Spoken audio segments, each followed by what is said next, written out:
Ես բարձր եմ գնահատում այն աջակցությունը, որը ստանում եմ ձեզանից, բայց եկեք հստակեցնենք մի բան. իմ տարածքում հարգանքը հենց առաջնայինն է։ Եթե կարծում եք, որ վիրավորանքներն ու ատելությունը տեղ ունեն այստեղ, դուք բավականին չարաչար սխալվում եք։ Ես թույլ չեմ տա, որ բացասական մեկնաբանությունները խանգարեն իմ անձնական դաշտի դրական էներգիային։ Եթե չեք կարող հարգել, մի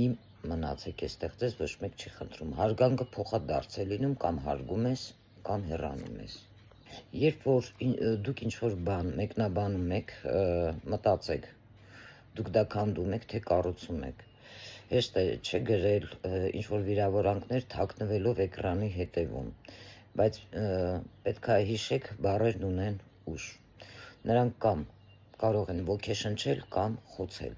Եթե չես կարողանում հարգել, ու գուցե արժե ընդհանրապես չխոսել, հա։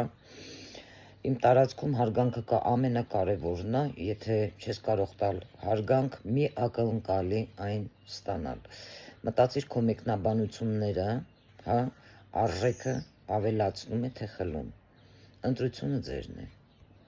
Եվ եթե չես կարող հարգել, ուրեմն լռիր, որովհետև իմ տարածքում հարգանքն ընտրություն չէ, դա պահանջ է։ Հեշտ է լինել կոպիտ, դժվար է լինել մարդ։ Ստեղ եթե ուզում ես լինել այս իմ անձնական դաշտի մի մասը, ստեղ պետք է ընտրել հարգանքը։